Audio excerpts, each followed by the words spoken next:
안녕하세요. 한 주간의 법조계 이슈와 소식을 한데 모아 전해드리는 노투데이 스페셜 신세아입니다.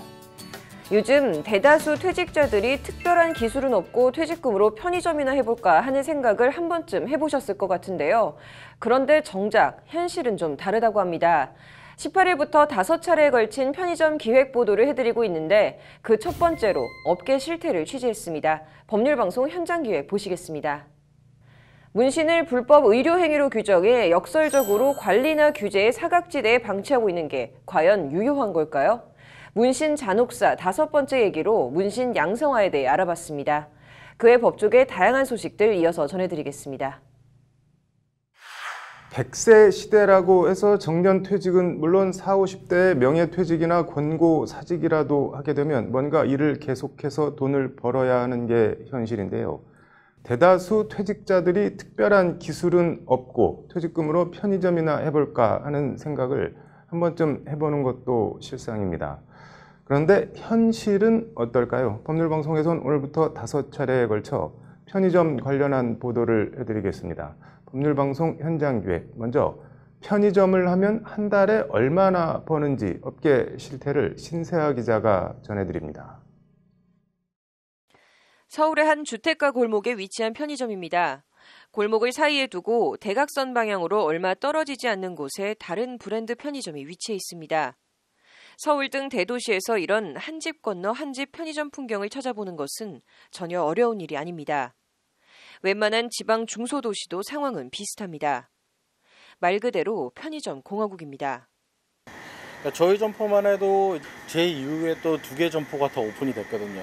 저희 동종 브랜드도 하나 오픈이 됐고 또 타 브랜드도 하나 오픈이 됐는데 한국 편의점 네트워크에 따르면 현재 우리나라엔 모두 4만 2천 개가 넘는 편의점이 있습니다. 통계청 2015년 경제총조사 기준 편의점 수 29,628개와 비교하면 4년 만에 12,000개 이상 급증한 겁니다. 삼성증권 보고서를 보더라도 원조 편의점 왕국 일본이 편의점 한 곳당 이용 인구가 2,200명인데 비해 우리나라는 1,300명으로 이용 인구수가 일본 대비 60% 수준에 불과합니다. 통계청 경제총조사 자료에 따르면 그렇게 많아 보이는 커피 전문점보다 편의점 수가 2015년 기준 2배 이상 많고 치킨집보다도 더 많습니다. 제빵 제과나 피자 햄버거 가게와 비교하면 편의점 수가 3배 이상 더 많은 가맹점 수 압도적 1위입니다. 한마디로 편의점이나 해볼까 하고 쉽게 뛰어들 수 있는 게 아닌 레드오션 시장이 된 지 오래라는 게 업계 설명입니다. 일단 근접 출점은 모든 가맹점주들한테는 좀 피해가 되는 부분이지. 손익 감소가 바로 연결이 되니까 근접 출점을 이제 너무 무분별하게 하다 보니까 이제 점주들 손익이 감소가 되고 그로 인해서 숫자는 압도적으로 많은 반면 편의점은 영업이익률에 있어선 거꾸로 가장 낮습니다.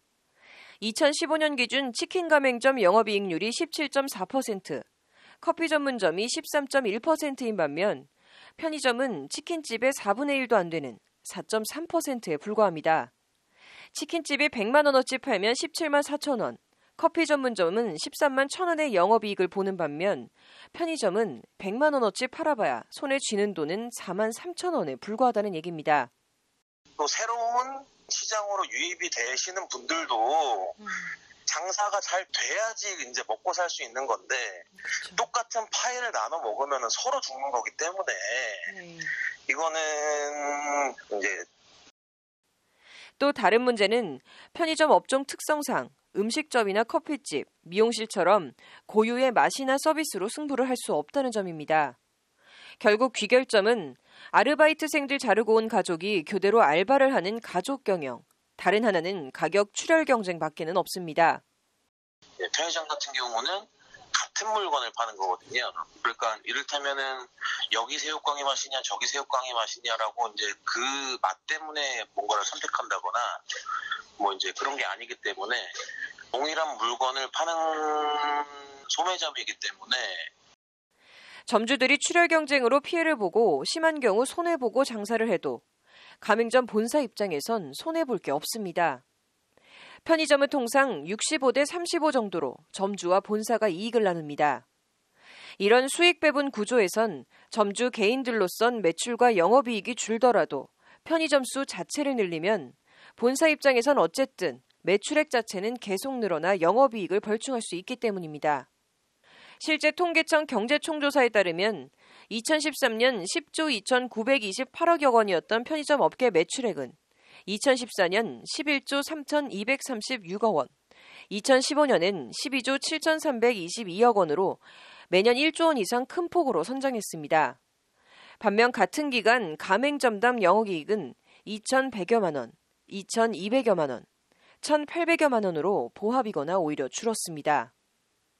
2018년 경우엔 한 달 내내 하루 24시간 가게 문을 열고 있어도 평균 수익이 130만 원에 불과하다는 것이 편의점 네트워크 관계자의 말입니다. 단순 계산으로 명색이 편의점 사장님인데 올해 최저임금 시급 8,350원으로 하루 8시간 일한 것에도 훨씬 못 미치는 돈을 벌고 있다는 얘기입니다. 지금 메이저 브랜드가 지금 5개가 있다 보니까 어쨌든 기업적인 입장에서는 돈을 벌려면 자꾸 이제 출점을 해야 되는데 거기에서 어떤 문제가 이제 비롯된 거고. 물론 모든 점주들이 아등바등 울며 겨자 먹기로 장사를 하는 건 아닐 테고 안정적인 수입을 올리는 점주들도 있을 겁니다. 그럼에도 가맹점 본사엔 별다른 피해가 없고 아르바이트생 해고나 점주들의 출혈 경쟁만 유도하는 무분별한 정포 증설에 대한 합리적 규제를 위한 제도 마련은 꼭 필요해 보입니다. 법률방송 신세아입니다. 우리 법원은 일관되게 타투나 문신을 의료 행위로 규정해 법적으로는 의료인만 타투나 문신을 할 수 있게 하고 있습니다. 타투를 의료 행위로 규정한 가장 마지막 대법원 판결은 지난 1992년으로 그 후로도 거의 30년 가까운 세월이 흘렀습니다. 그 사이 타투나 문신이 준 것도 아니고 오히려 하나의 문화로 자리 잡았을 만큼 문신이나 타투는 빠르게 확산되고 있습니다. 그럼에도 문신을 불법 의료 행위로 규정해 역설적으로 관리나 규제의 사각지대에 방치하고 있는 게 과연 유효할까요? 법률방송 현장기획 문신 잔혹사 5번째, 오늘은 문신 양성화에 대해 얘기해 보겠습니다. 장한지 기자입니다. 서울의 한 타투 아카데미입니다. 타투를 직업으로 삼으려 하는 학생들이 타투 공부를 하고 있습니다. 컴퓨터 파일엔 타투 밑그림에 해당하는 여러 도안들이 있고 노트엔 타투 관련한 내용들이 빼곡하게 적혀 있습니다. 타투 잉크에 대한 분석과 몸에 타투를 새기는 장비의 하나인 펜 타입 머신의 장점 등 나름 전문성이 있어 보입니다. 아카데미 벽에는 학생들의 도안 작품들이 걸려 있습니다. 순정 만화의 여주인공과 같은 화사한 도안에서 뭔가 신비하고 그로테스크하게 보이는 도안, 눈이 먼 정의의 여신 디케 도안까지 다양한 도안들이 벽을 장식하고 있습니다. 이 아카데미는 한국 패션 타투협회라는 민간단체에서 운영하는 타투 학원으로 협회는 타투 자격시험을 자체적으로 주관하고 있습니다. 일단은 저희 타투이스트 민간 자격증 같은 경우에는 이론이라든지 디자인이라든지 그리고 타투이스트들이 가져야 될 덕목이라든지 역사라든지 피부, 보건위생 이런 전반적인 틀에 대한 교육이라고 생각을 하면 되고, 시험은 1차 필기와 2차 실기로 나눠 1차 필기시험 합격자에 한해 2차 실기시험 자격을 부여합니다. 시험 문항을 보니 타투의 역사에서부터 디자인이나 색감, 살균과 소독 등 보건위생 분야까지 타투와 관련한 여러 분야 문제들이 두루 출제됩니다. 지금까지 2회 치러진 시험에선 1차 필기 탈락자가 40%에 달할 정도로 나름 난이도가 있다는 것이 협회의 설명입니다. 피 같은 경우에는 이론이 좀 부족하셔가지고, 왜냐면 피부라든지 이제 보건위생 부분 좀 모르시는 부분 계시는데 그 점수 때문에 사실 좀 많이 떨어져서 필기 공부를 좀 많이 하셔야 된다는. 타투이스트 자격증은 1급과 2급 두 단계가 있는데 순수 민간단체가 주관하는 자격증이니만큼 공인중개사나 노무사처럼 국가가 인정하는 전문 자격증은 당연히 아니고 법적인 효력도 없습니다.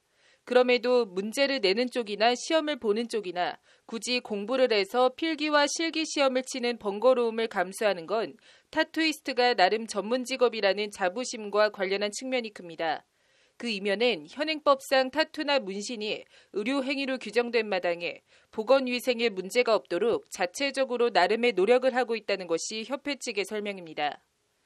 피부에 바늘로 색소를 집어넣는 행위다 보니까 감염이 좀 중요하거든요. 우선적으로는 그래서 보건위생 쪽으로는 거의 전문가 수준으로 교육을 시키고 있고.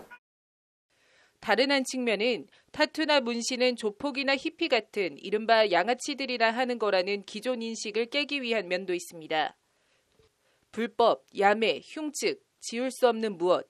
이런 이미지의 조합들이 타투나 문신이 아니라 하나의 예술, 전문 직업으로 봐달라는 것이 이들의 항변입니다. 흔히 어른들께서 얘기하시는 보기 흉한 문신이라든가 뭐 깡패 문신 이런 것들을 좀 많이 자제하고 좀 더 작품성 있고 자기 개성을 표현할 수 있는, 그리고 오래가도 후회하지 않는 그런 문신을 고객한테 추천하기 위해서 타투이스트들의 어떤 지적 수준이랄까, 이런 감성 같은 거, 이런 걸 배양하기 위해서. 비록 법적인 효력은 없지만 고객들도 자격증을 걸어놓고 영업을 하는 타투이스트들을 보면 뭔가 신뢰가 가고 더욱 믿고 몸을 맡기게 된다고 합니다. 타투를 전문적으로 자격을 갖고 있는 게 아니잖아요. 그래서 여기로 오면 타투이스트의 자격증이 있고 또 많이 하시던 분이 잘하시는 것처럼 더 믿음이 가서 여기서 하게 된 것 같아요. 반영구 눈썹 문신을 포함해 한 번이라도 타투나 문신을 받은 사람이 1,300만 명에 달하고 문신사들만 35만 명에 이르는 시대. 그럼에도 태생적으로 불법 의료행위라는 옴짝달싹 할 수 없는 음습한 틀에 갇혀 벗어나지 못하고 있는 타투나 문신을 이제는 합법화해 양지로 끌어내달라는 것이 타투이스트들의 한결같은 요청입니다. 제도권 안에서 적절한 규제나 자격을 부여하는 게 타투이스트들이나 고객 모두에 도움이 된다는 게 문신사들의 주장입니다. 수십 년 된 법원 판례에만 묶여 있을 게 아니라 문신이나 타투 합법화를 위한 전향적이고 건설적인 논의가 필요해 보입니다. 법률방송 장한지입니다. 반영구 문신, 타투를 한 번이라도 해본 사람이 1,300만 명에 달하는 시대. 저희 법률방송은 문신과 문신사들에 대한 규제의 문제점을 지속적으로 보도해드리고 있습니다. 지난 10일에는 문신 합법화를 주장하는 문신사들의 헌법소원 청구서를 단독 입수해서 그 내용을 살펴본 바 있는데요.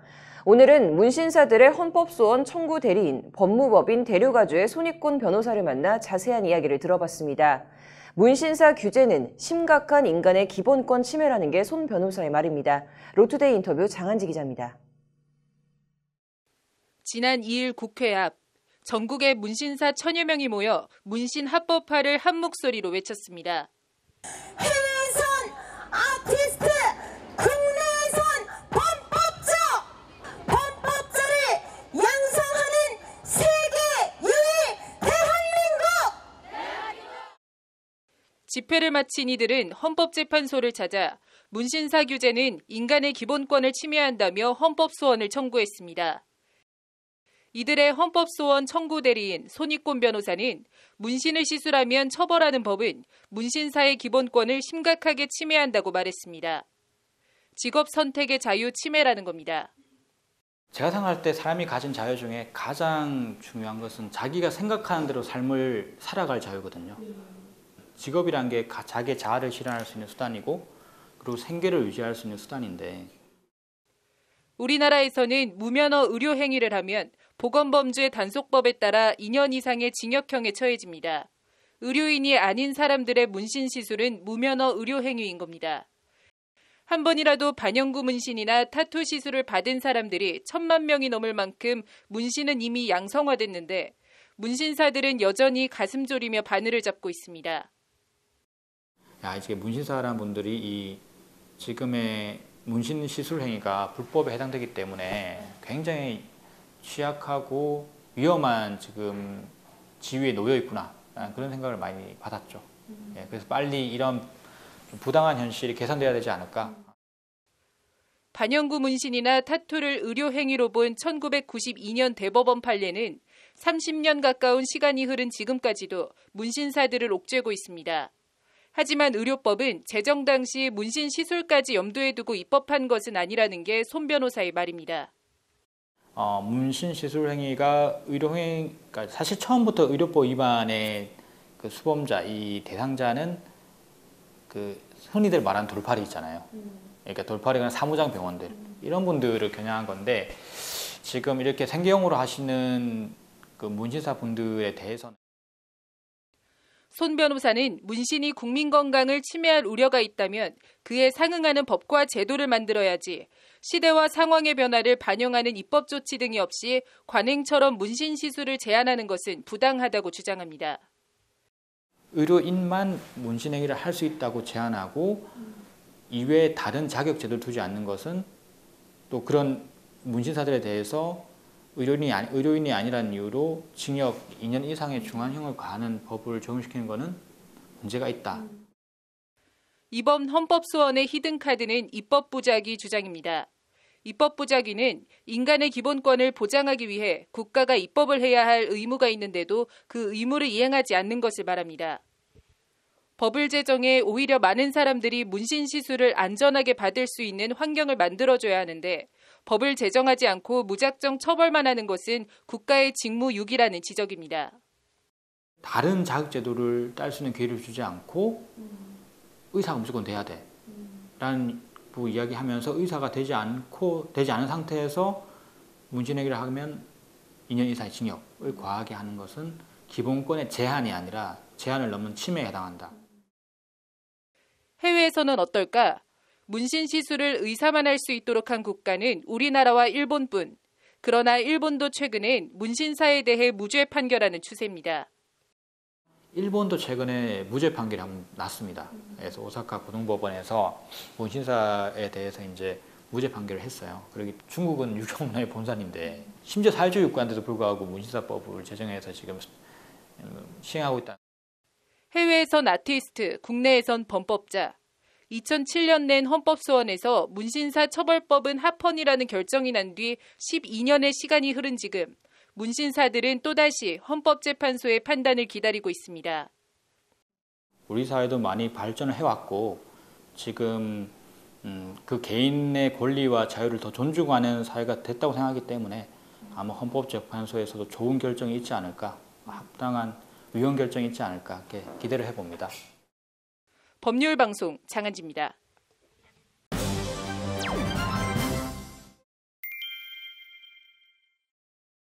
검찰의 기소 전 피의 사실 공표 제한을 골자로 하는 검찰 공보 준칙 개정 여부를 두고 정치권이 난타전을 벌이고 있습니다.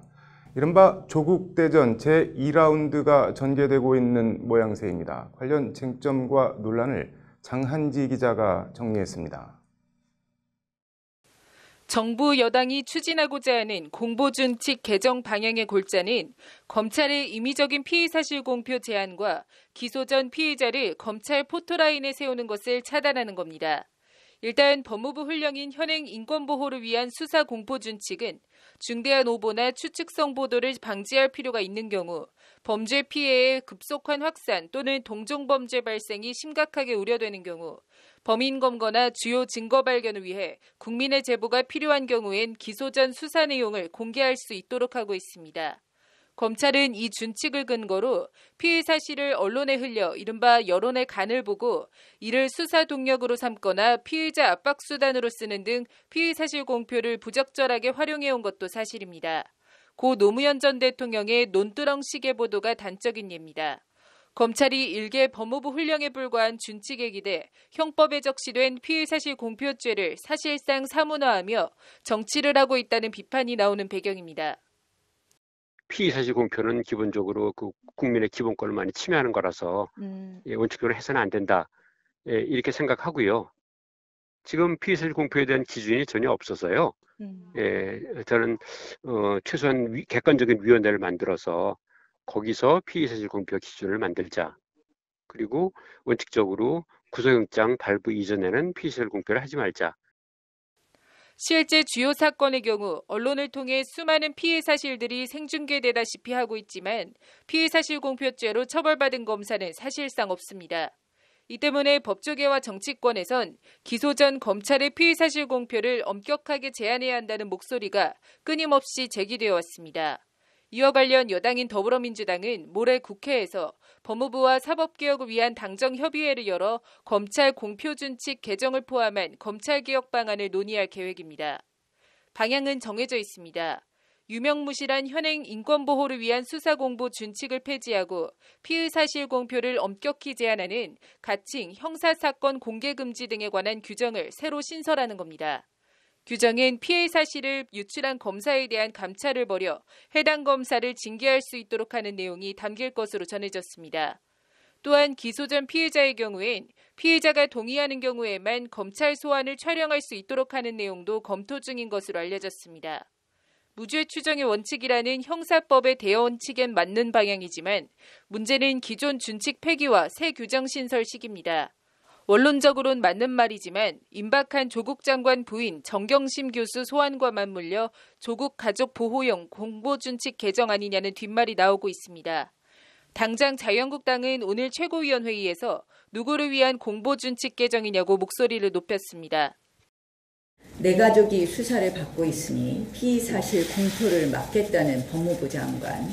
이것이 대한민국 국민을 위한 법무부입니까? 아니면 조국 일가족을 위한 법무부입니까? 조국 일가 줄 소환과 기소가 불가피해지니까 수단과 방법을 가리지 않고 조국 일가 밀실 수사를 위한 꼼수를 부리고 있다는 것이 자유한국당의 주장입니다. 반면 민주당은 피의 사실 공표는 오래전부터 검찰의 잘못된 수사 관행으로 거론되어 왔던 문제라며 현재 조 장관 일가에 대한 검찰 수사와는 별개라고 선을 그었습니다.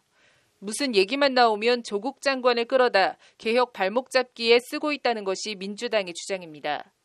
자유한국당은 민생 우선 대신에 조국 사태만 외쳤습니다. 수사는 검찰에 맡기고 민생은 국회가 책임지는 각자의 위치에서 제자리에서 자기의 일을 성실하게 시작할 때입니다. 조국 장관은 오늘 기자들과 만나 법무부 장관으로서 검찰 수사와 기소를 포함한 법무 행정 일반이 헌법 정신에 맞게 충실히 운영되고 있는지 면밀히 살펴보고 감독할 것이며 조직 개편, 제도와 행동 관행 개선을 적극 추진할 것이라고 법무 검찰 개혁 의지를 다시 나타냈습니다. 조 장관은 그러면서 시행령, 규칙, 훈령은 물론 실무 관행이라고 간과했던 것도 헌법 정신에 부합하는지 확인할 것이라고 거듭 강조했습니다. 조 장관은 다만 가족을 수사 중인 상황에서 법무부가 수사 공보준칙을 개정하는 데 대해 어떻게 생각하는가라는 취재진의 질문에는 답변을 하지 않았습니다. 재임 중 대책 발표를 결심하고 준비 중이었는데 오비일학이 될 것 같아서 유보한 상태다. 박상기 전 법무장관이 지난 3일 국회 예결위에 출석해 검찰 피해 사실 공표 문제와 관련해 한 발언입니다. 이제 조국 장관과 정부 여당은 오비일학이라는 세간의 비판을 감수하고라도 검찰 공보준칙을 손보겠다는 입장입니다. 준칙이나 규정은 국회 동의나 표결 없이 법무부가 결정하면 폐지, 개정, 신설할 수 있습니다. 법률방송 장한지입니다. 조국 법무부 장관의 검찰개혁 과제를 추진할 검찰개혁 추진지원단이 오늘 공식 발족했습니다. 지원단은 장관 직속으로 단장은 검찰 출신이 아닌 민변 출신 황희석 법무부 인권국장이 맡았습니다. 관련 내용을 장한지 기자가 전해드립니다. 검찰개혁을 신속히 추진하기 위한 법무부 검찰개혁 추진지원단이 오늘 공식 발족했습니다. 단장은 민변 출신 황희석 법무부 인권국장이 임명됐고 부단장은 지난 2016년 수사 달인해주는 제1호 1급 블랙벨트를 받은 이종근 차장검사가 맡았습니다. 앞서 조국 장관은 취임 직후 인천지검 2차장으로 있던 이종근 차장검사에 대해 법무부 파견 원포인트 인사를 낸 바 있습니다. 검찰과 인연이 없는 민변 출신 변호사와 검찰을 잘 아는 자타공인 수사 전문가를 단장과 부단장 투톱으로 앞세워 검찰개혁에 매진하려는 포석으로 풀이됩니다. 이와 관련 법무부는 시대적 과제로 그동안 추진해온 검찰개혁을 성공적으로 마무리하기 위해 장관 지시로 검찰개혁 지원 추진단을 발족한다고 밝혔습니다. 지원단은 검찰개혁 과제 선정과 개혁 방안 마련, 검찰개혁 법제화 지원, 인권보호를 위한 수사 통제 방안 마련, 검찰에 대한 법무부 감독 기능 실질화 방안 연구 등의 활동을 한다고 법무부는 설명했습니다. 이를 위해 지원단은 공수처 설치 및 검경 수사권 조정 법안 입법 지원, 형사부 공판부 강화 및 우대, 검찰 직접 수사 축소, 과거 검찰권 남용 사례 재발 방지 방안 등을 주요 개혁 과제로 선정했습니다. 지원단은 이외에도 감찰제도 개선, 검찰 조직 문화 개선, 제2기 법무검찰개혁위원회 구성 등도 신속히 추진한다는 방침입니다. 지원단은 단장과 부단장, 김수아 인권정책과장과 검사 2명, 사무관 2명 등 10여 명으로 꾸려졌습니다. 조국 장관은 견제와 균형의 원리에 입각한 검찰개혁을 신속히 추진해 누구도 함부로 되돌릴 수 없는 검찰개혁을 마무리해달라고 당부했습니다. 조 장관은 9월 중 검찰청을 방문해 검사 등을 만나는 첫 자리를 시작으로 계속해서 검찰 구성원의 목소리를 경청할 예정입니다. 조국 장관은 앞서 어제 검찰개혁과 관련해 검찰 내부 구성원의 의견을 듣고 국민들의 제안을 받는 방안을 마련해 시행하라고 지시했습니다. 조국 장관은 이달 중 일선 검찰청을 방문해 검사와의 대화 자리를 갖는 등 검찰 안팎의 의견을 수렴해 검찰개혁을 추진하겠다는 계획입니다.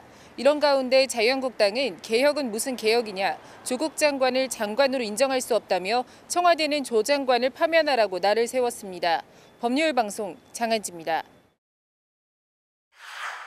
희대의 국정농단 혐의로 구속 수감 중인 대한민국 권력 서열 1위라던 최순실 씨가 안민석 더불어민주당 의원을 오늘 고소했습니다. 자신이 수조 원대 재산을 은닉하고 있다는 등 허위사실 유포에 의한 명예훼손 혐의입니다. 앵커 브리핑, 내가 하면 로맨스, 남이 하면 불륜, 내로남불 얘기해보겠습니다. 최순실 씨는 오늘 오전 변호인을 통해 안민석 의원을 상대로 서울중앙지검에 고소장을 제출했습니다. 안민석 의원은 비선 실세 논란이 불거진 2016년 12월부터 TV와 라디오 방송 프로그램에 여러 차례 출연해 최순실 씨 은닉 재산에 대한 의혹을 제기했습니다. 안 의원은 최순실 국정농단 행위자 재산몰수 특별법 추진 초당적 의원 모임 대표를 맡아 최순실 씨의 부정한 재산을 몰수하기 위한 특별법을 발의하기도 했습니다. 최순실 씨는 고소장에서 안 의원의 언론 인터뷰 발언 등을 적시하며 허위 사실이라고 주장했습니다. 독일 검찰을 통해 확인한 바 독일 내 최순실 씨 돈 세탁 규모가 수조 원대에 이른다. 최순실 은닉 재산은 밝혀진 것만 2조 원 또는 10조 원이다. 현재 화폐 가치로 300에서 400조 원에 달하는 박정희 전 대통령 통치자금 상당수가 박 대통령 사후 최태민 목사 일가로 흘러들어가 최순실 씨 재산 형성에 기여했다는 등 듣기만 해도 입이 떡 벌어지는 내용들입니다. 박정희 대통령 스위스 비밀 계좌가 있고 그 돈이 최순실 씨하고 연관된 정황을 발견했다는 발언도 있고 박정희 대통령이 축적한 재산은 정유라로 승계가 끝났다는 발언도 있습니다. 사드 도입과 관련해 최순실 씨가 개입했다는 취지의 인터뷰도 있습니다. 사드까지 좌지우지한 게 사실이라면 최순실 씨는 말 그대로 대한민국 권력 서열 1위로 불려도 아무런 손색이 없는 주장들입니다. 하지만 최순실 씨는 고소장을 통해 록히드 마틴사 회장을 만난 사실도 없고 사드 도입에도 관여하지 않았다며 안민석 의원의 주장을 일체 부인했습니다. 최순실 씨는 이제는 과거 본인과 박 대통령에 대해 국민을 호도했던 허위사실 유포 책임자에 대해 책임을 물어야 한다는 생각이 들어 인권을 중시한다는 문재인 정부 하에서 용기를 내 안민석 의원에 대한 고소부터 시작했다고 고소장 접수 배경과 입장을 설명했습니다. 최순실 씨는 그러면서 조국 법무부 장관 후보자 딸이 기자들이 찾아온다며 신변보호 요청을 한 것을 두고 과거 내 딸은 사위가 칼을 맞는데도 아무런 보호를 받지 못했다며 조국 청문회를 보면서 그 당시 부모로서 딸과 사위를 제대로 지키지 못한 안타까움과 사람에 따라 다른 기준과 판단을 내리는 법치의 내로남불을 바로잡아야 한다는 생각이 들었다고 말했습니다. 조국 장관 딸 논란을 보면서 본인의 딸 정유라 씨 생각이 많이 난 모양입니다. 한편 조 장관의 딸은 어제 검찰에 피고발인 신분으로 불려나와 허위, 과장 의혹을 받고 있는 각종 표창과 인턴 증명서 등에 대해 조사를 받고 귀가했습니다. 관련해서 법무부는 조 장관 부인 정경심, 동양대 교수에 대한 사문서 위조 혐의 검찰 공소장을 오늘 국회에 제출했습니다.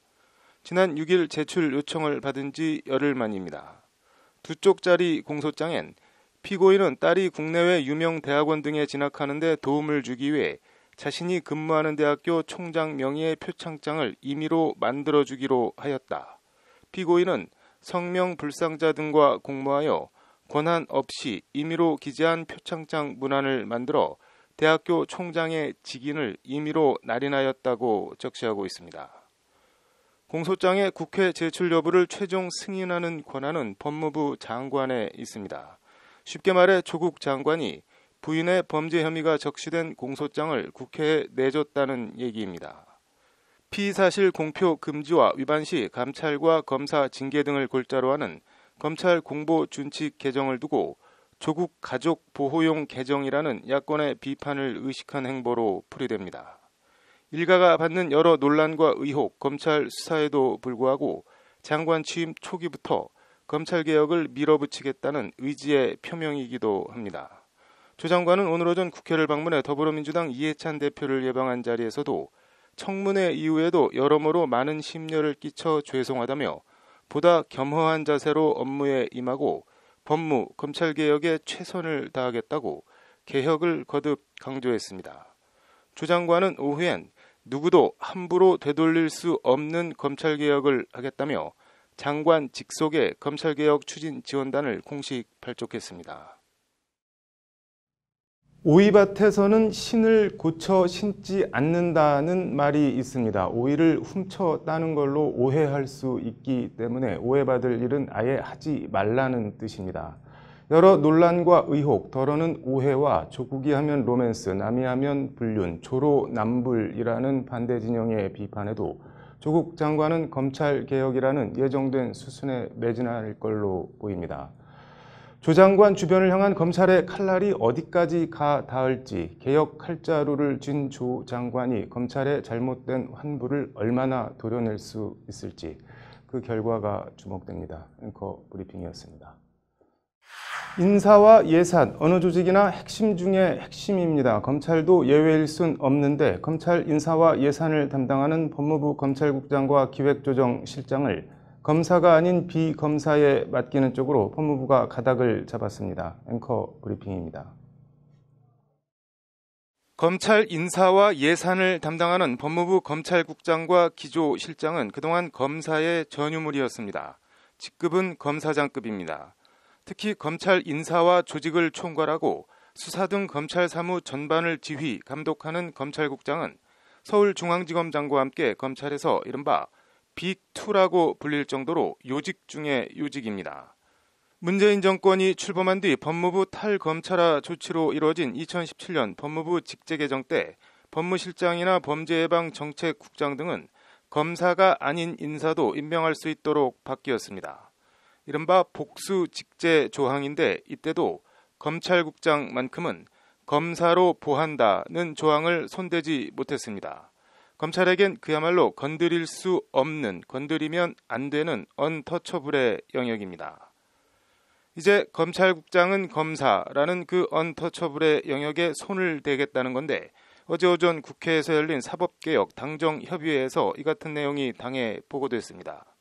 법무부 보고 문건엔 법 개정 없이 추진이 필요한 검찰개혁 과제들을 발굴해 불가역적이고 신속하게 추진한다고 적혀있는 것으로 전해졌습니다. 그 불가역적 탈검찰화 방안의 하나가 복수직제 조항 삭제입니다. 이게 뜻하는 것은 법무부 실국장에서 검사들을 다 빼고 일반 공무원이나 외부 전문가로 채우겠다는 얘기입니다. 당정협의회에선 아울러 형사, 공판부 강화 방안 등도 보고됐습니다. 문건엔 형사, 공판부 강화라고 썼지만 특수부 힘 빼기, 검찰 인지수사 약화라고 읽는 게 더 정확합니다. 그리고 이 모든 사안들은 결국 하나로 묶여 있습니다.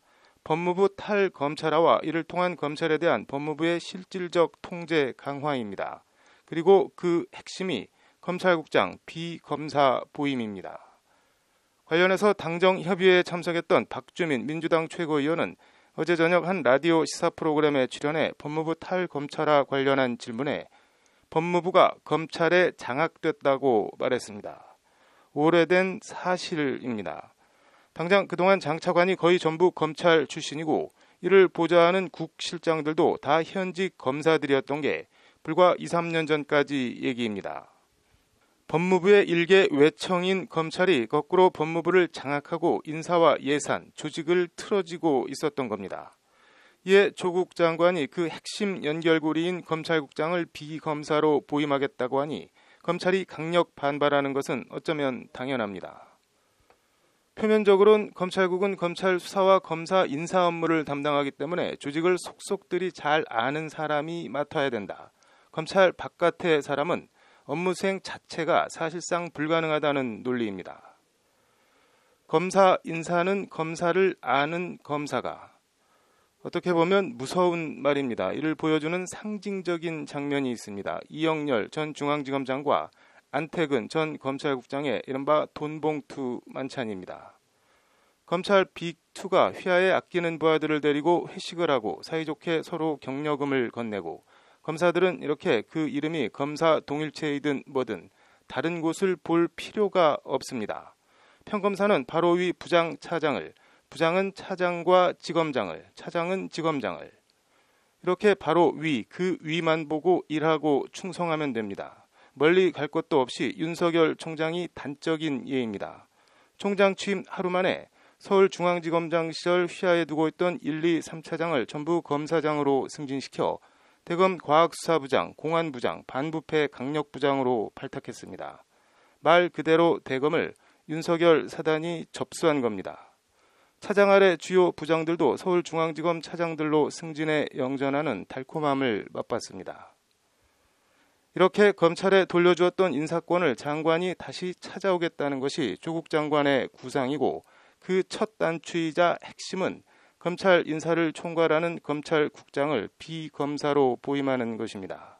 우선 검찰과 법무부의 인사 연결고리부터 끊어버리겠다는 겁니다. 검찰개혁 깃발을 들고 취임한 조국 장관으로선 달리 선택지가 없습니다. 공수처 설치나 검경 수사권 조정 등 국회 협조가 난망한 상태에서 당장 가시적인 성과를 내야 하기 때문입니다. 그러나 흔히 개혁이 혁명보다 어렵다는 말이 있습니다. 김영삼 정권 시절 YS가 당시 김진영 육군참모총장과 서완수 기무사령관 등 그때까지도 군내 주요 요직을 장악하고 있던 전두환의 군부의 사조직 하나회를 일거에 날려버리고 숙청한 적이 있습니다. 검찰은 어떻게 보면 조직 자체가 하나회입니다. 누구 하나를 날리고 바꿔서 해결될 수 있는 문제가 아닙니다. 잠재적으로 누구나 제2, 제3의 하나회원이 될 수 있기 때문입니다. 노무현 정부의 검찰개혁이 좌초한 것도 이런 측면이 큽니다. 누구를 총장에 앉혀놔도 검찰 조직 자체를 최우선으로 여기는 경향이 있기 때문입니다. 실제 노무현 정부이던 2004년 정권이 대검 중수부 폐지를 추진하자 송광수 검찰총장은 중수부를 없애려거든 먼저 내 목을 쳐라고 저항했고, 천정배 법무부 장관의 강정구 교수 국가보안법 위반 사건 지휘에 반발해 김종빈 검찰총장은 사표를 던지고 나갔습니다. 조국 일가 수사에 올인하고 있는 윤석열 검찰총장이나 방식만 다를 뿐 검찰 보호와 조직 제일주의라는 차원에선 검사들은 결국 초록은 동색이라고 여겨집니다. 그리고 검찰은 정권과의 싸움에서 궁극적으론 져본 기억이 없습니다. 정권 입장에서 보면 검찰 개혁의 무산입니다. 아무튼 일단 조국 장관은 인사권을 검찰에서 가져오는 걸 검찰 개혁의 첫 단추로 삼은 듯합니다. 이를 통해 검찰 조직 이기주의를 깨고 검사들이 사람이나 조직에 충성하게 하는 게 아니라 상투적이지만 국민을 바라보고 법과 양심에 따라 일하게 하려는 취지로 이해됩니다. 다 좋은데 무소불위 권력을 쥔 검찰을 상대로 한 개혁, 지난한 작업이 될 것입니다. 아무런 논란이나 흠이 없는 장관이 추진해도 절대 쉽지 않을 것입니다. 조국 장관의 검찰개혁이 불안하고 위태해 보이는 것도 바로 이 지점입니다. 이미 임명된 이상 꼭 조국이어야 했을까 하는 질문은 이제 큰 의미가 없어 보입니다. 조국 일가에 대한 검찰 수사와 조국 장관의 검찰 개혁, 수사와 개혁, 칼 대 칼. 어느 한쪽이 부러져야 끝나는 국면이 열린 듯합니다. 앵커 브리핑이었습니다.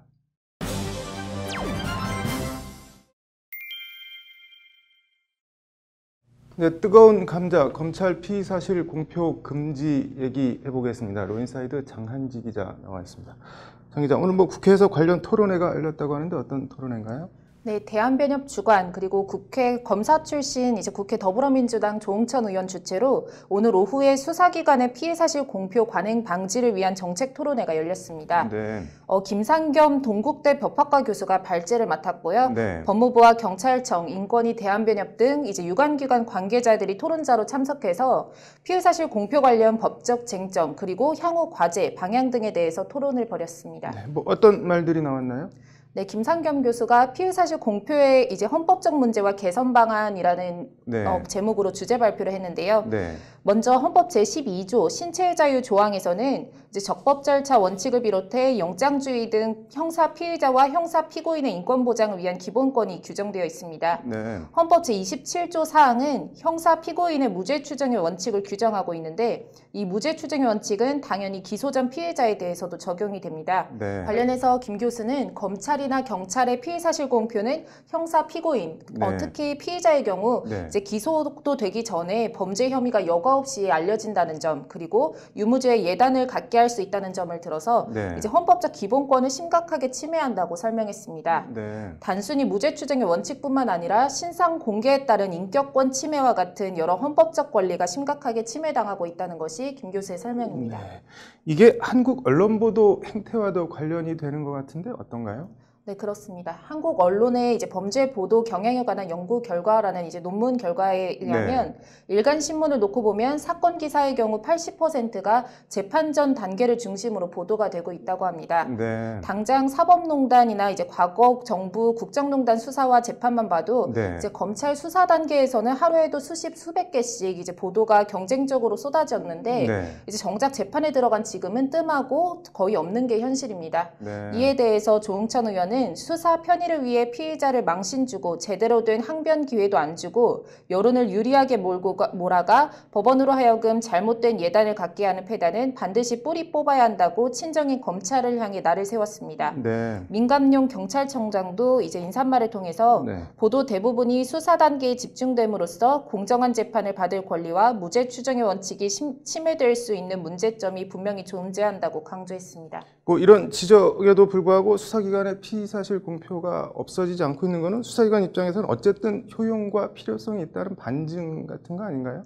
네, 그렇습니다. 윤승영 경찰청 수사기획과 총경이 관련 내용을 말했는데요. 네. 윤 총경에 따르면 고위공직자나 주요 사건 수사에서 이른바 여론의 간을 보거나 여론을 등에 업고 수사 동력을 얻기 위해서 피해 사실을 흘리는 경우가 많다고 합니다. 네. 거꾸로 언론의 취재 내용이 검찰 수사의 단서가 되기도 하고 또 일종의 악어와 악어의 관계라는 건데요. 네. 또 여기에다가 수사기관 입장에서는 검거 실적이나 이른바 거학 척결 등 우리 이만큼 노력했다 이런 것을 보여주는데 언론만한 창구가 없다는 것도 있습니다. 네. 미디어가 폭발적으로 증가하고 보도 경쟁이 과열되면서 네. 추측 보도나 오보 양산을 제어하고 막기 위해서는 이 공신력 있는 수사기관에서 네. 어느 정도는 교통 정리를 해줘야 하는 이런 불가피한 측면도 분명히 있다고 말했습니다. 네. 이게 피의사실 공표죄가 그런데 법적으로는 어떻게 돼 있나요? 네, 피의사실 공표죄 자체는 1953년 형법이 제정될 때부터 있었습니다. 네. 수사기관이 공판을 청구하기 전에 피의사실을 공표한 경우 3년 이하의 징역이나 5년 이하의 자격정지에 처하도록 해서 처벌 수위도 결코 가볍지 않습니다. 네. 문제는 이 조항으로 처벌받은 검사나 경찰관이 사실상 아무도 없어서 사문화한 조항이라는 점입니다. 네. 지난 2009년 당시에 뇌물사건 피해자였던 노무현 전 대통령의 네. 논두렁 시계 보도 관련해가지고 노 전 대통령을 결국 죽음으로까지 몰고 갔지만 처벌받은 검사나 기자가 아무도 없다는 게 단적인 예입니다. 네. 그래서 뭘 어떻게 해야 한다고 하던가요? 네, 토론회 발제를 맡은 김 교수는 네. 공표 여부를 수사기관에서 임의로 결정하는 것이 아니라 별도의 위원회를 만들어서 결정하도록 하고 또 최소성의 원칙 기준이 반드시 준수돼야 한다고 강조했습니다. 네. 공공성과 객관성, 절차적 정당성을 모두 충족한 상태에서 최소한의 범위 내에서 피의 사실을 공표할 수 있도록 하되 그 경우에도 허용의 범위는 매우 제한적이어야 한다는 것이 김 교수의 말입니다. 네. 구체적으로는 공표 대상이 되는 범죄가 반사회적, 반인륜적이어야 하고 그 경우에도 피해자의 신상에 관해서는 익명 공표의 원칙을 준수해야 한다고 강조했습니다. 네. 김 교수는 다만 정치인이나 공직자의 경우처럼 공인인 경우엔 이제 현실적으로도 공익적으로도 신상 공개가 불가피한 측면이 있다는 입장과 마찬가지로 공익적 차원에서 극도로 흉악 범죄의 경우도 예외로 할 수 있다고 본다고 밝혔습니다. 네. 추측 보도나 오보, 유사 범죄 피해 방지 등 이제 공익적 필요성을 감안해도 네. 지금 피해 사실 공표는 너무 과하고 자의적이다. 어떤 식으로든 손을 봐야 한다는 것이 참석자들의 공통된 인식입니다. 네. 관련해서 조국 장관은 오늘 당정협의회에서 네. 형사사건 공보 개선 방안은 박상기 전임 장관이 추진한 내용으로 오해가 있다면서 재가족 수사가 마무리된 후에 시행하겠다는 의지를 피력했습니다. 네. 뭐 오비 일학이라고 하는데 법무부 장관이 오해를 받을 수밖에 없는 상황에 처한 현실 자체가 답답하고 안타깝네요. 오늘 잘 들었습니다. 네, 경찰청은 경찰청장이고 국세청도 국세청장인데 왜 검찰청만 검찰청장이 아닌 검찰총장일까요? 남산 변호사의 시사법률입니다.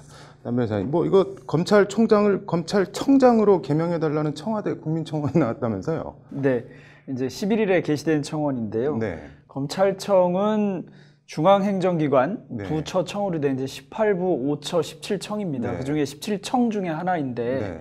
그래서 법무부의 뭐 작은 청 중에 하나 아니냐. 그런데 네. 다른 청의 장들과 달리 유독 검찰청의 장만은 총장이라고 불러서 네. 이 총괄할 총자를 써서 다른 청들이나 다른 기관을 뭔가 총괄하는 느낌을 준다. 이거는 부당하지 않느냐. 그러니까 이것을 청장으로 바꾸고 네. 마치 대한민국 기관 중에 서열 1위처럼 행동하지 못하게 해야 된다. 이런 취지의 청원입니다. 네, 이게 뭐 예전부터 궁금했는데 왜 검찰만 청장이 아니고 총장인가요, 그런데? 검찰의 경우에는 사실 그 명칭 같은 게 일반적이지 않은 경우가 많이 있습니다. 뭐 네. 검사장 명칭도 그렇고 차장 검사 네. 명칭도 그렇고 그렇긴 한데요. 이 조항 자체는 검찰청법에 있습니다. 검찰청법에 의하면 대검찰청에 검찰총장을 둔다 이렇게 돼 있고요. 거기에 네. 이제 뭐 임기보장 조항 같은 것도 두고 있는데 네. 왜 총장이라고 하는지에 대해서는 별다른 언급은 없습니다. 네. 대체로는 일제강점기나 대한제국 시절의 영향이 아닌가 하는 그런 견해들이 있습니다. 이게 그럼 뭐 검찰총장이라는 호칭이 일종의 뭐 일제 잔재 비슷한 거라는 건가요? 뭐 워낙 오래 사용돼서 잔재인지까지는 모르겠습니다만 연역적으로 보면 네. 이 총장이라는 명칭에 유래를 두고 이제 대한제국 시절에 고종이 광무개혁을 실시하면서 근대적인 사법제도를 도입합니다. 그때 재판을 담당하는 재판국에 네. 이 검사를 두는데요. 네. 거기 검사의 장을 검사장 그리고 장을 검사총장이라고 했다는 겁니다. 네. 그리고 마찬가지로 일제시대에도 네. 다시 이 검사국에 근무하는 검사들의 장을 대법원 검사국 검사총장 이런 식으로 불러서 검사총장이라는 명칭이 있었습니다. 네. 이제 해방되고 검찰청법을 만들면서 검사를 법원하고 분리해야 되거든요. 당연히. 그럼 분리하면서 검찰청법을 만들면서 이 검찰총장이라는 이름을 사용했는데 네. 검사총장에서 유래한 것이 아닌가 이렇게 생각하는 사람들도 있습니다. 뭐 다른 견해나 설들이 더 있나요? 어떤가요? 네, 뭐 다른 견해나 설 같은 경우는요. 네. 이제 그 검사의 직급 조항에서 검찰총장과 검사로 구분하는 조항이 검찰청법에 있거든요. 네. 그리고 소위 검사 동일체 원칙에 의해서 검찰총장이 뭐 대검찰청의 사무를 맡아서 처리하고 검찰 사무를 총괄한다. 네. 이런 얘기를 합니다. 그래서 검찰 사무를 총괄하는 자리이기 때문에 총장 아니냐 이런 얘기도 있고요. 네. 뭐 개별 경찰청장, 국세청장 같은 경우에는 개별청의 수장이니까 청장이라는 호칭을 쓰는 반면에 네. 이 경우에 검찰총장은 개별청의 장이기에 앞서서 네. 뭐 개별청의 장이기도 하지만 검사들을 총괄하는 수장이기도 하니까 총장이 아니냐 뭐 이런 설명이기도 합니다. 뭐 여러 가지 네. 설이 있습니다. 이거 뭐 청장들도 다 총괄하기는 마찬가지인 것 같은데 만약에 개명을 하려고 하면 이게 뭐 검찰청법만 바꾸면 되는 건가요? 어떤 건가요? 네, 검찰청법에 검찰총장이라는 말을 쓰고 있기는 한데 네. 헌법에도 89조에 보면 그 대학의 총장 관련돼서 임명을 대통령이 한다는 조항이 있는데 그 임명을 대통령이 하는 직책 중에 검찰총장, 네. 합참, 그러니까 합동참모의장 뭐 이런 총장들이 들어있거든요. 네. 그러다 보니까 검찰총장이라는 명칭이 헌법에도 사용되고 있습니다. 그러니까 네. 바꾸려고 한다면 헌법도 바꿔야 되는 문제가 있기는 합니다. 이게 뭐 쉬운 게 아니네요. 근데 개인적으로는 이번 뭐 논란이나 개명 주장 어떻게 보시나요? 사실 근무를 변호사로 업무를 시작하거나 법조에 들어와서 검사들의 직급이나 이런 걸 보면 좀 이상하다는 생각이 드는 경우가 많이 있었는데 오래 지나니까 뭐 자연스레 그런가 보다 이랬거든요. 그런데 사실 검찰총장이라는 직급도 좀 이상하게 생각되기는 하고 굳이 총괄하는 자리라는 거를 그렇게 강조하기 위해서 검사의 경우에만 검찰총장이라는 명칭을 써야 될지 저는 좀 의문이기는 합니다. 뭐 과거의 제도 개선과 관련해서 검사장 직급과 관련된 표현이나 또는 뭐 법무부에는 무려 차관이 뭐 수십 명이 있다라고 얘기할 때 검사장 직급을 아무 근거 없이 차관으로 대우하고 있다든가 이런 점들에 대한 개선이 분명히 필요해 보이는데 그간 검찰청 또는 검사 또는 뭐 법무부에 소속돼 있는 사람들의 경우에 약간 다른 조직과 달리 약간 사법부 같은 느낌도 들게 하고 이런 느낌을 가지면서 좀 특권의식도 가지고 있었던 것이 아닌가 싶어서 뭐 개정해도 어떤가 하는 그런 생각을 가지고 있습니다. 뭐 정부 부처 회의할 때 보면은 국장 회의하는데 법무부나 검찰에서는 뭐 과장해 가고 차관급 하면 국장 보내고 뭐 그런 경우가 비일비재하다고 하는데 이번 논란 해프닝이 뭐 우리 국민들이 검찰을 어떻게 보는지 한 단면을 보여주는 것 같네요. 오늘 잘 들었습니다. 네, 화성 연쇄 살인 사건의 용의자가 수십 년 만에 특정됐습니다. 이슈플러스 신세아 기자와 자세히 얘기해 보겠습니다. 신 기자, 이게 뭐 미치도록 잡고 싶었다는 카피가 유명한 영화 살인의 추억의 소재가 되기도 했었는데 뭐 유력 용의자라는 사람 뭐 도대체 어떤 사람인가요? 네, 지난 1994년 충북 청주 흥덕구 자신의 집에서 처제를 강간하고 살해한 혐의로 1995년 무기징역을 확정받고 지금 현재 부산교도소에 수감 중인 56살 이모 씨로 알려졌습니다.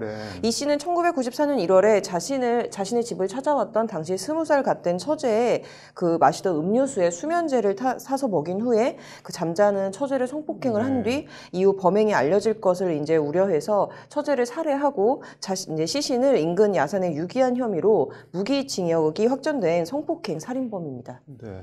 이게 뭐 그런데 어떻게 수십 년 만에 용의자가 특정이 된 건가요?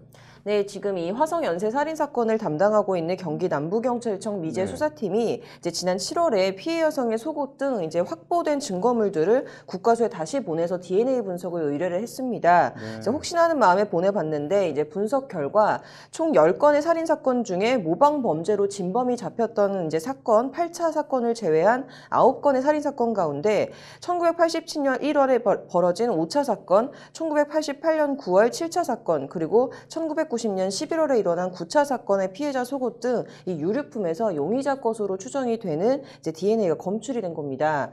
이 화성 연쇄살인 사건 수사 본부장을 맡고 있는 이제 경기 남부청 반기수 2부장의 말을 한번 직접 들어보시죠. 네. 금년부터는 지방청 중심 수사 체제 구축 계획에 따라 경찰서 주요 미제 사건을 지방청 미제 사건 수사팀에서 총괄하며 집중 재검토하고 있습니다. 특히 DNA 분석 기술 발달로 사건 발생 당시에는 DNA가 검출되지 않았지만 오랜 기간이 지난 후에도 재감정에서 DNA가 검출된 사례가 있다는 점에 착안하여 그 나머지 3건 말고 나머지 건은 어떻게 확인이 됐나요? 어떤 건가요? 네, 오늘 오전에 있었던 이 경찰 브리핑에서도 이 질문이 나왔는데요. 경찰은 이제 수사 중에 있다라고 하면서 극도로 굉장히 말을 아꼈습니다. 뭐 용의자라는 이모 씨 반응은 나온 게 있나요?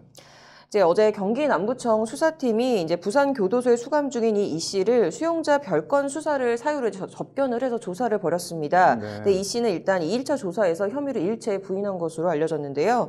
부산 교도소 측은 처음에는 이제 화성 연쇄 살인 사건 조사인 줄을 모르고 나갔다가 나중에 이제 언론 보도를 통해서 이 사실이 알려지면서 뭐 교도관들과 수용자들이 굉장히 이제 술렁거렸다고 합니다. 이제 정작 용의자 이 씨는 뭐 별다른 반응을 보이지 않고 굉장히 담담했다고 합니다. 이게 뭐 어차피 무기징역을 선고받은 마당인데 했으면 했다고 하지 왜 범행을 부인하는 걸까요?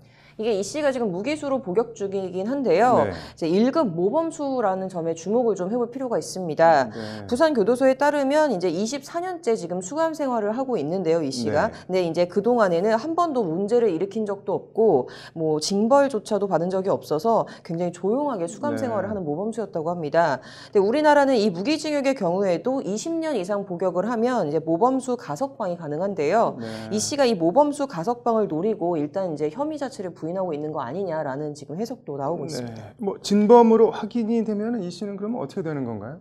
일단은 추가 처벌은 불가능합니다. 네. 지난 2013년 6월에 이제 강간 등 살인죄 공소시효가 폐지가 됐고, 네. 2015년 7월에는 이제 모든 살인죄 공소시효가 이제 폐지가 됐습니다. 네. 하지만 이 해당 사건은 이제 1991년 4월 이제 3일 마지막 10차 사건을 기준으로 해도 공소시효를 따져봤을 때 2006년 4월 2일 15년에 이미 이제 살인죄 공소시효가 만료가 됐기 때문입니다. 그래서 이 씨가 이제 진범으로 확인이 돼도 법적으로는 이제 처벌이 불가능하기 때문에 공소권 없음 처분으로 기소를 할 수가 없습니다. 신상 공개도 안 되나요? 네, 이제 신상 공개는 가능합니다. 그래서 흉악범 신상 공개에 대해서 규정을 하고 있는 이 특정 강력 범죄에 관한 특례법 제8조는 피의자, 그러니까 네. 이제 기소 전 범죄 혐의를 받고 있는 이 범죄 혐의자에 대해서 신상을 네. 공개할 수 있도록 하고 있는데요. 네. 이한수 변호사의 말을 한번 직접 들어보시죠. 네. 국민의 알 권리나 공익을 위해서 이 공개가 필요하다라고 판단될 때에는 피의자의 신상을 공개할 수 있도록 되어 있습니다. 그 해당 조문에서 피의자라고 특정한 것이 매우 중요한데요. 경찰에서 피의자 신상 공개를 결정만 한다면 얼마든지 신상 공개가 될 수 있는. 네, 일단 뭐 지금도 현재 일부 언론에서는 네. 이 씨의 실명을 지금 공개를 하고 있고요. 인터넷에는 이런 관련 내용들이 돌아다니기도 있기도 합니다. 뭐 아무튼 처벌 여부를 떠나서 진실이랑 진상이 좀 명명백백하게 밝혀졌으면 좋겠네요. 오늘 잘 들었습니다.